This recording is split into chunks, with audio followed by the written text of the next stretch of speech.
Hello friend, I am doctor Harshad Rawal MD homeopaths और मेरी channel में आपका स्वागत है मित्रों। आज का वीडियो में हम डिस्कस करेंगे भीज वाली जब ऋतु होती है या रेनी सीजन में अस्थमा का बार बार अटैक आ जाता है। तो ये अस्थमा क्या है, इसका क्या कॉज है, कौन से टाइप ऑफ अस्थमा होते हैं, इसके क्या साइन एंड सिम्टम्स होते हैं, इसमें आप घरेलू उपचार क्या कर सकते हैं और इसकी बेस्ट होम्योपैथिक ट्रीटमेंट के बारे में हम आज डिस्कस करेंगे। मित्रों, जब रेनी सीजन आती है तब वायरल बहुत बढ़ जाता है, बैक्टीरियल इन्फेक्शंस बढ़ता है। तो ये जो जो हवा है, इन्फेक्टेड हवा हम सांस में लेते हैं और सांस से जरिए हमारे फेफड़े में पहुंच जाते हैं। जिन लोगों को इम्यूनिटी कम होती है तो ये वायरस हमारे रेस्पिरेटरी ऑर्गन में जाके इन्फ्लेमेशंस कर देते हैं और इसके जरिए हमारे जो रेस्पिरेटरी ऑर्गन है, जिसमें ट्रिकिया है, लंग्स में छोटे छोटे वाहिनी होती है जिसको एल्वोली होते हैं। ये एल्वोली का फंक्शन हवा में से जो ऑक्सीजन जाता है ये खून में मिक्स करता है और खून में जो कार्बन डाइऑक्साइड जो खराब होता है वो बाहर फेंकने का प्रक्रिया करता है। तो इसमें सूजन आ जाती है और ये सूजन के जरिए जो सांसों है ये बढ़ जाता है। ऐसे तो नॉर्मल सांसों 10 से 12 हेल्दी पर्सन को पर मिनट माना गया है, पर ये सांसों एकदम बढ़ जाता है कोई कारणों से, तो इसको अस्थमा बोलते हैं। तो अस्थमा जनरली ये जो ठंड ऋतु होती है, रेनी सीजन रहती है और वेट वेदर होते हैं, जैसे हम कोई नदी या समुद्र के नज़दीक रहते हैं, तो उस टाइम जिन लोगों को इम्यूनिटी कम होती है फेफड़े की, तब ये रोग का अटैक ज़्यादा हो जाता है। जो कई बार ये 10 में से 3 लोगों को यही प्रॉब्लम होने की संभावना रहती है और जिंदगी भर आपको आधुनिक साइंस की ब्रोंकियोडायलेटर पंप लेना पड़ता है या कोई गोली लेना पड़ता है, या कोई माइल्ड हो तो ये घर से उपचार कर सकते हैं, पर मॉडरेट होता है तो बार बार बच्चों है या ओल्ड उम्र के लोगों को एडमिट करना पड़ता है। ये विशियस साइकिल चला करता है। तो ऐसी कंडीशन में होम्योपैथी में बहुत सारी मास्टर ड्रग्स है। आप 3 से 6 महीना और इससे भी ज़्यादा जो कोई डॉक्टर के सुपरविजन में करते हैं, तो आपको अस्थमा हो या ब्रोंकियल अस्थमा हो या एलर्जी ब्रोंकियल अस्थमा हो, ये सब कुछ मिट जाता है, परमानेंट मिटता है। क्योंकि मैंने 35 साल में आज तक 7 से 12 हजार पेशेंट तो मैंने ट्रीट किया है, अलग अलग कॉज से और अलग अलग एज के मुताबिक। और जिन जो दर्दी होते हैं उन्होंने अच्छी तरह प्रॉपर ट्रीटमेंट लिया है, तो उनका ये जो अस्थमा है जड़ मूड से ख़त्म हो गई है और होम्योपैथिक दवा की कोई साइड इफ़ेक्ट नहीं होती है। तो आपको ज़रूर आपके जो जानने वाले हो या आजू बाजू के एरिया में कोई रहते हो और ऐसे रोग से पीड़ित होते हैं, तो आपको ज़रूर उनको होम्योपैथिक दवा लेने के लिए आपको उसको प्रेरणा देना चाहिए। मित्रों, अस्थमा में अलग अलग प्रकार के डॉक्टर परिभाषा यूज़ करते हैं। जैसे खांसी के साथ आपको दमा होता है तो उसको ब्रोंकियल अस्थमा बोलते हैं। और कई बार आपको कोई एलर्जी, कोई डस्ट हो या पॉल्यूशन हो या कोई फीवर हो या कलर्स हो या कोई ऐसे बैड स्मेल से आपको अस्थमा हो जाता है, तो उसको एलर्जी ब्रोंकियल अस्थमा बोलते हैं। तो ये अस्थमा को दमा भी बोलता है, सांस चढ़ना भी बोलता है, दम भी बोलता है, सांस फूलना भी बोलता है और अस्थमा भी बोलता है। तो कई बार अस्थमा भी उनको ऐसे तरह प्रोनाउंसिएशन किया जाता है। ऐसे मेल और फीमेल में ज़्यादातर मेल में ज़्यादा होता है कंपेयर टू फीमेल। बच्चों में और ओल्ड उम्र में यही प्रॉब्लम ज़्यादा रहता है। तो मित्रों, ये जो हम आज जो डिस्कस करते हैं, तो उसका सबसे पहले क्या कॉज होता है। तो कॉज इंटरनल कॉज भी होता है और एक्सटर्नल कॉज भी होता है। तो इंटरनल कॉज होता है तो उसको इंटरनल ब्रोंकियल अस्थमा बोलते हैं, एक्सटर्नल कॉज होता है एक्सटर्नल ब्रोंकियल अस्थमा बोलते हैं। तो सबसे पहले एक्सटर्नल क्या होता है, तो मैंने आगे बताया, जैसे डस्ट होता है और कई बार वायरल इन्फेक्शंस हो जाता है, बैक्टीरियल इन्फेक्शंस हो जाता है, कई बार पॉल्यूटेड हवा होती है, कई बार धुम्मस की वजह से, ठंड की वजह से, रेनी में भीगने के बाद भी अस्थमा हो जाता है, कई बार स्ट्रॉन्ग ओडर होती है, परफ्यूम्स होता है। तो इससे जरिए जो अस्थमा होता है उसको एलर्जिक ब्रोंकियल अस्थमा या एक्सटर्नल अस्थमा भी बोला जाता है। कई बार इंटरनल अस्थमा भी होता है। कैसे होता है कि दाखिला तरीके आपको कोई न्यूमोनिया हो गया हो, या आपको कोई लंग्स की बीमारी हो, या आपको वायरल इन्फेक्शन हो कि लंग्स वीक पड़ गए हो, या आपको खून में इसोनोफिलिया ज़्यादा हो, या आपको GARD gastro oesophageal reflux disease, जिसको एसिडिटी हो और रिफ्लक्ट होते हैं, उनको भी अस्थमा हो जाता है। किन लोगों को जो जो पर्दा होता है, नोजल डिविट सेप्टम होता है, इसके जरिए भी होता है। इसोनोफिलिया खून में हाई होता है तो भी होता है। कई बार कार्डियक की वीकनेस की वजह से भी अस्थमा होता है। कई बार ऐसे कोई ड्रग एस्पिरिन लेते हो तो इसके जरिए भी अस्थमा हो जाता है। कई बार ओवरवेट होता है तो इससे जरिए भी 2-5 लोगों को परसेंटेजेस में अस्थमा होता है। कई बार गैस्ट्रिक प्रॉब्लम रहता है, गैस ऊपर चढ़ता है तो भी अस्थमा रहता है। ओवरवेट है, ओबेसिटीज है, ये सब कुछ is the cause of bronchial asthma. तो आधुनिक साइंस में तो जो दर्दी को ब्रोंकियल डायलेट करने के लिए जो हमारा लंग्स हैवी होती है तो उसको डायलेट करने के लिए टेम्पररी दर्दी को दवा दिया जाता है। नहीं होता तो उसको स्टीरोड दिया जाता है। नहीं तो कई बार उनको एडमिट करके भी उनको ऐसी तरह ब्रोंकियोडायलर करके दर्दी को आराम करने की ट्रीटमेंट दिया जाता है। But it's a temporary phase. उसका परमानेंट सॉल्व करने के लिए आपको होम्योपैथिक ट्रीटमेंट लेना चाहिए, और यही ट्रीटमेंट में कोई साइड इफेक्ट नहीं है। मित्रों, इसमें क्या सिम्टम्स आता है तो दर्दी को पहला कफिंग आता है। कफ कंटिन्यूस कफ आता है, अनस्टॉपेबल कफ रहता है। कई बार स्नीजिंग रहता है दर्दी को। कई बार शुरुआत में नाक में इचिंग होता है। कई बार हेडेक और छींकों के साथ होता है।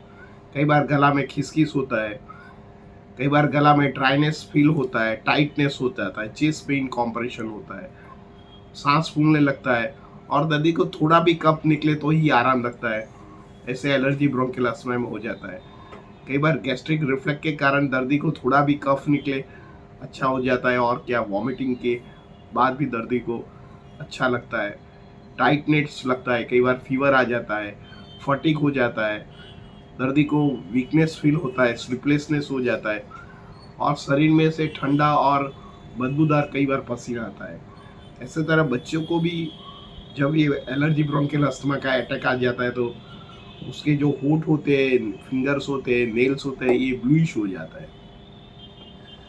इसका कारण ऐसा है कि जो हम सांस लेते हैं इसमें ऑक्सीजन की कमी शरीर को दिखती है, तब ऐसे ब्लूइशनेस बच्चों में खास ज़्यादातर ये प्रॉब्लम्स रहता है। तो ऐसे बच्चों को आप धीरज से जो होम्योपैथिक दवा करते हैं तो इससे बच्चा धीरे धीरे धीरे उसकी इम्यूनिटी डेवलप हो जाता है, और फेफड़े लाइफ लॉन्ग उसको ठीक कर देता है। कई बार माता पिता उसको लाइफ लॉन्ग बच्चे को ठीक करने के लिए बार बार एलोपैथिक दवा लेते हैं, 1-2 महीना ठीक रहता है, फिर से वो हो जाता है। उसको टॉन्सिल की प्रॉब्लम रहता है, सर्दी की प्रॉब्लम रहता है, साइनस की प्रॉब्लम रहता है। ये बार बार जो साइनस सर्दी की जो प्रॉब्लम रहता है उसको दबा दिया जाता है, तो उसका परिणाम अस्थमा या ब्रोंकियल अस्थमा या एलर्जी ब्रोंकियल अस्थमा में कन्वर्ट हो जाता है। तो मित्रों, इसमें कैसे डायग्नोसिस करते हैं तो उनके लिए जो लंग्स के जो स्पेशलिस्ट होते हैं, पल्मोनोलॉजिस्ट बोलते हैं, ये दर्दी को पहले तो सैचुरेट मापते हैं, जैसे हम ऑक्सीमीटर से SpO2 मापते हैं।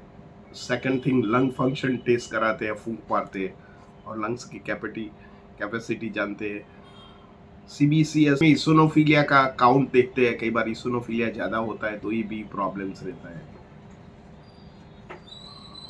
Chest x-ray, CT scan, MRI करके भी उनको जो एलर्जिक ब्रोंकियल अस्थमा है तो ऐसे मालूम पड़ जाता है।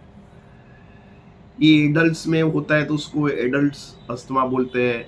कई बार एलर्जी बच्चों में भी अस्थमा होते हैं, ओल्ड उम्र को सनाइल ब्रोंकियल अस्थमा बोलते हैं। तो ये अलग अलग टाइप ऑफ अस्थमा होते हैं। जब ये अस्थमा का हम घरेलू क्या उपचार कर सकते हैं तो जो खाने में हमको थोड़ा परहेज रखने का है, जैसे संतरा, द्राक्ष, केला, फ्रीज का पानी, Thums Up, Rasna, Gold Spot, ice cream, chocolate, sauce, jam, दही, छाछ, तरबूज को अवॉइड करने का है। भी ठंडी चीज़ नहीं लेने का है, और सुबह शाम गर्म पानी का माउथ गार्गलिंग कीजिए और थोड़ा थोड़ा ल्यूक वार्म वाटर पीजिए। देखो, कफ सिरप से बेटर है कि आप गर्म पानी पीजिए। गर्म पानी पीने से तुम्हारा जो जो ट्रिकिया है, श्वसन नली है, इसमें छोटा छोटा जो कफ बिंदु बार बार आते रहते हैं, तो आप गर्म पानी पियो तो ये स्टमक में चला जाता है, यहाँ ग्रोथ नहीं करता है, क्योंकि ये कंटिन्यूसन एलर्जिक प्रॉब्लम्स है। तो आप बार बार जितना भी आप कोई कफ सिरप पियोगे तो इसे और भी साइड इफेक्ट हो सकता है, और शुगर कंटेंट इसमें ज़्यादा होता है, तो वजन बढ़ने का भी संभावना रहती है। इससे आपको डायबिटीज़ का कॉम्प्लिकेशन रहने का संभावना रहता है। तो मित्रों, अस्थमा ये आप इसके लिए घरेलू जो उपचार करने का है, तो सौंठ, हल्दी, घी और गुड़ के छोटे लाडू बना के जब ठंडक ऋतु है तो लीजिए। नाक और मुंह, गले को बराबर साफ रखिए। बाहर जाइए तो मास्क पहनिए, बार बार मेजर हाथ धोइए और हाथ पैर मेजरमेंट मीन्स हाइजीनिक कंडीशन में रखिए, और नींद लीजिए, हेल्दी खाना खाइए, ठंडा खाना अवॉइड कीजिए। तो ये धीरे धीरे आप अटैक से बच सकते हैं। तो फिर भी जो अटैक से आप नहीं बचते हैं और बार बार अटैक आता है, तो आपको जरूर होम्योपैथिक दवा लेना चाहिए। तो होम्योपैथिक में सबसे पहले जो दवा है ये आर्सेनिकम आल्ब दवा है। इसमें ये 30 पोटेंसी में यूज़ करने का है। जिन व्यक्ति को दोपहर में और शाम को अटैक आता है और ड्राइनेस लगता है, वीकनेस लगता है, एंग्जाइटी लगता है, सूखी खांसी आता है, एयर प्रेशर टाइटनेस हो जाता है, पसीना निकल आ जाता है, थकान लगता है, घबराता है जी, और इसकी मोडालिटी दोपहर को और शाम को 12 बजे के आजू बाजू में ये जो सिम्टम बढ़ते हैं और दर्दी को ज़्यादा पानी पीने की इच्छा होती है, तब ये दवा का आप जरूर उपयोग करना। इसमें 30 पोटेंसी से ज़्यादा नहीं लो। कई बार ये ज़्यादा पोटेंसी लेने से कई बार एग्रावेशन आता है, तो आप खुद ट्रीट करते हैं तो नॉट मोर देन 30 पोटेंसी। ये बिना फिजिशियन एडवाइस मैं आपको देता हूँ। नहीं तो ऐसे जो सीवियर कंडीशन है तो आप जरूर होम्योपैथी की अंडर सुपरवाइजर में लीजिए, नहीं तो कई बार अस्थमा बढ़ जाता है और अनकंट्रोल रहता है, तो आपके लिए कुछ मुश्किल भी पैदा कर सकती है। तो मित्रों, अस्थमा में आप तो मैं मोटा मोटी दवा तो मैं आपको सजेशन करता हूँ, तो फिर भी कोई भी होम्योपैथी के अंडर में आपको ये दवा लेना चाहिए, क्योंकि होम्योपैथी कई बार रोग बाहर निकालता है, ऐसी आपकी मनोवेदना होती है, पर एवरी टाइम्स नहीं होता है। पर ऐसे केसेस में जहाँ पैथोलॉजी होती है, तो आप होम्योपैथिक फिजिशियन के अंडर में ही गाइडलाइन में ही दवा दीजिए। सेकंड नंबर की जो दवा है काली बीज। जिन लोगों को सीवियर कफिंग रहता है और सीवियर स्नीजिंग रहता है, गला में चौकिंग रहता है, नाक में पानी आता है, आंखों लाल हो जाती है, सांस की प्रक्रिया धीरे धीरे बढ़ती है, सांस लेने में तकलीफ पड़ता है, हेडेक हो जाता है, लो ग्रेड फीवर होता है, बॉडी होता है, तब आप काली बीज का उपयोग करना चाहिए। थर्ड नंबर की दवा है मित्रों नेट्रम सल्फ। जब वेदर ठंडा हो जाए, रेनी हो जाए और कफिंग प्रक्रिया बोले, छाती में कफ जमा हुआ ऐसा लगे, थोड़ा भी बलगम निकले तो दर्दी को अच्छा लगे, रात को ये ज़्यादा एग्रावेट करता है, क्लाउडी वेदर हो तो एग्रावेट करता है, और दर्दी को कफिंग निकले तो ही अच्छा लगे, तो ये दवा का आप उपयोग करना चाहिए। और ये दवा बायोकेमिक में 6x से उपयोग कर तो अच्छा है, इसे एग्रावेशन नहीं आता है। और जिन लोगों को ये रेनी सीजन में या वेट वेदर में या ठंडक में एग्रावेशन होता है, या कुछ ठंडा पीने के बाद भी जो एग्रावेशन रहता है, तो मैंने नेट्रम सल्फ 6x में बहुत अच्छे रिजल्ट देखे हैं। और बायोकेमिक में एग्रावेशन नहीं आता है, तो आप खुद ट्रीट करना चाहते हैं तो आप नेट्रम सल्फ 6x की 5-5 गोली सुबह दोपहर शाम को लॉन्ग टर्म लीजिए, तो इसमें आपको जरूर आराम तो मिलेगा, क्योर भी हो सकता है।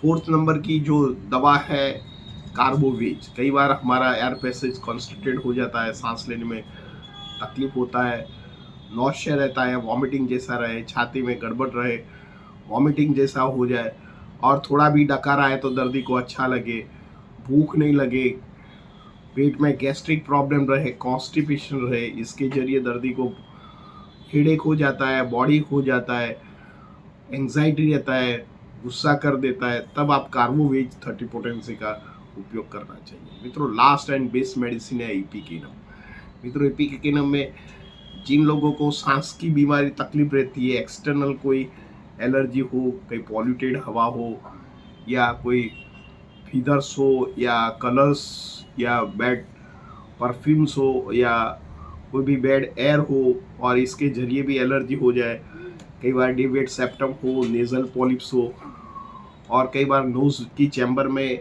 जब बैक्टीरिया आता है ग्रोइंग करता है और अपर रेस्पिरेटरी ट्रैक में ड्राई कफ रहता है और छाती में ससनी बोलता है, और पर्टिकुलरली बच्चों में तो आप इपिकेनम 200 पोटेंसी लेना चाहिए। और बच्चों में जो अस्थमा होता है तो इसमें ये दवा बेस्ट काम करती है, ओल्ड उम्र में भी बेस्ट काम करती है। तो मित्रों, मैंने सरासरी मोटा मोटी जो अस्थमा, एलर्जी ब्रोंकियल अस्थमा या एलर्जी ब्रोंकाइटिस के बारे में बताया है, ये आपको जरूर होम्योपैथिक ट्रीटमेंट लेना चाहिए। ये दवा की कोई साइड इफेक्ट नहीं है। बहुत सारे पेशेंट को मैंने ट्रीट किया है, तो ये जो दवा लो तो थोड़ा धीरज से दवा कीजिए, क्योंकि ये दवा स्लो एक्टिंग होता है और धीरे धीरे इम्यूनिटी बढ़ाता है, और एक बार मिट जाता है तो ये लाइफ लॉन्ग अस्थमा मिट जाता है। बहुत सारे पेशेंट अच्छे हुए हैं और बहुत सारे हमको ब्लेसिंग भी दिया है। आपको भी जरूर है तो आप भी हमारा सेंटर को जो नीचे बताया हुआ नंबर पे संपर्क कर सकते हैं। मित्रों, हमारा ये वीडियो आपको कैसा लगा? अच्छा लगता है तो लाइक कर दीजिए, शेयर कर दीजिए। धन्यवाद। Thank you.